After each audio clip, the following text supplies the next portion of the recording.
Do you want to become wealthy? Then do what the rich do. Emulate what they do. That makes sense, right? I'll explain. First, I'm Brian.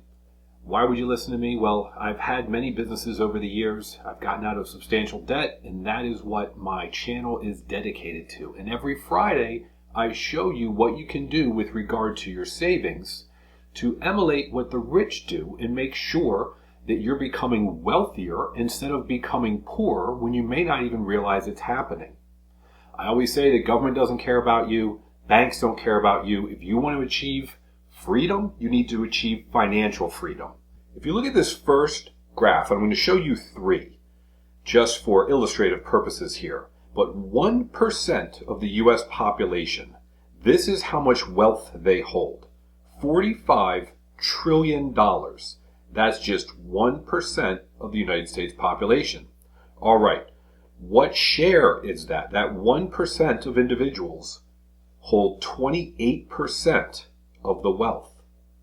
That's a quarter, more than a quarter of the wealth, just 1%. Contrast that to this here showing the bottom 50% of the United States, which many people fall into, obviously half of the people fall into. They just have 6% of the wealth. So what is going on here? What's going on is that if you look at what wealthy individuals do, they tend to hold assets and not dollars. So don't think of this chart when it shows 45 trillion in wealth. Don't think of it as 45 trillion in US dollars. Chances are it's not. Real estate, stocks, all sorts of things, gold, silver, crypto, you name it. They're not holding on to dollars. So take a look at what we do.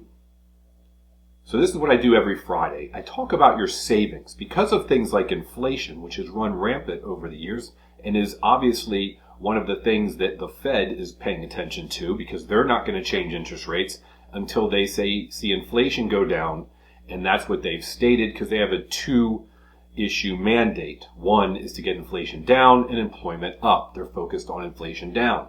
What does inflation mean? Well, it basically means that your dollar is becoming worth less and less as time goes on. If you've seen some of my past videos, I did one just on gold. The last 100 years, they've shown that the dollar has lost 99% of its value.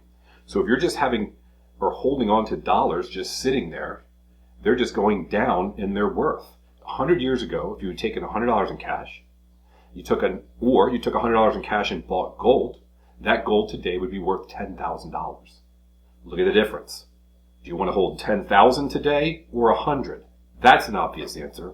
Of course, there's things related to interest rates and taxes, but still the gold far outdoes the dollar. So what do? Well, when it comes to your own savings, of course you want to have an emergency savings, an emergency fund. But money sitting in a checking account typically is going to earn less interest than the inflation rate, which means that you might have had saved $100 back in January, thinking you're going to get that $100 pair of shoes in a couple months.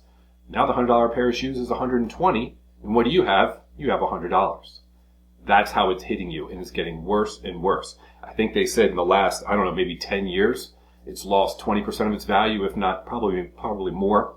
So every Friday I take a look at it. I've been doing this for years, and that is my savings has some cash for immediate expenses, and then cash that I can easily get to, like a 3-month CD or treasury.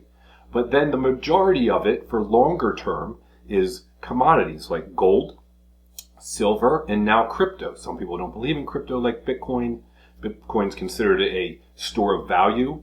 And just like gold, some like it, some don't. I happen to. I own a lot of crypto. And so I don't have my savings portion, not talking about necessarily my retirement money or stocks I may invest in, just the savings is not sitting there in dollars because I don't want to lose that value.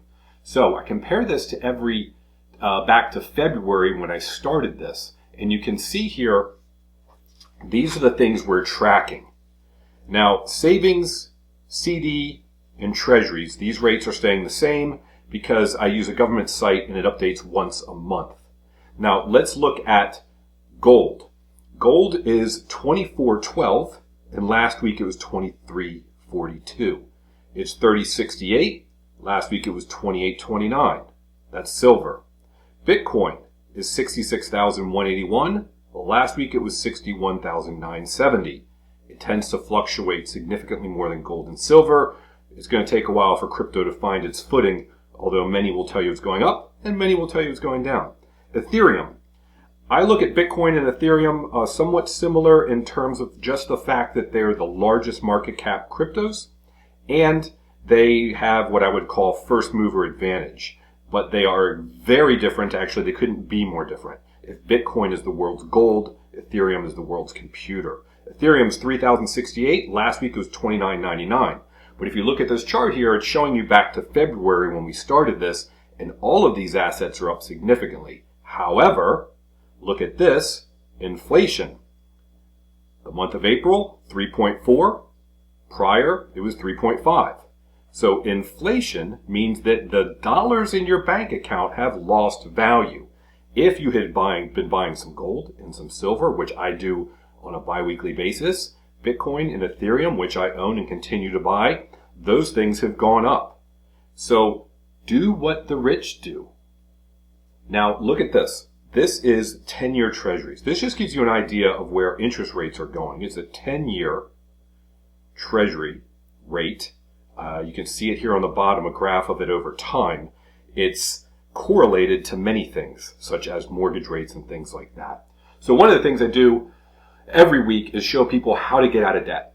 How to get out of debt so you're not wasting the interest payments. Now, there is good debt, there is bad debt. So I'm not saying that all debt is bad, but when you're talking about credit cards at 20, 25%, bad.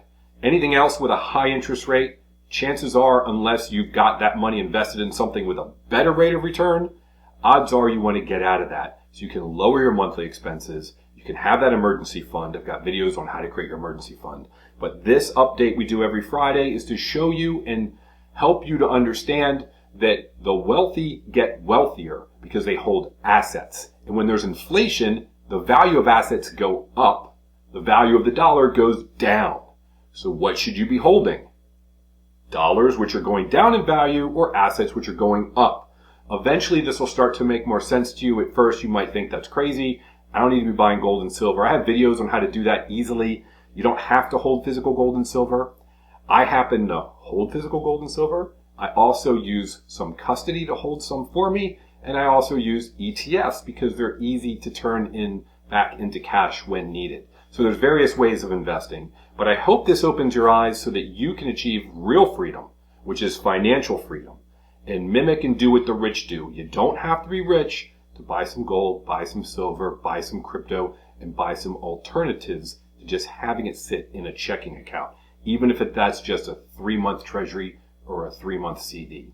Thanks for watching. Please subscribe if you'd like and you find any value in this that we do every week. And I do this show every couple of days a week, and I put out videos on getting out of debt. I'd appreciate a like. It helps push it out. And subscribe so you don't miss anything else. Thanks for watching.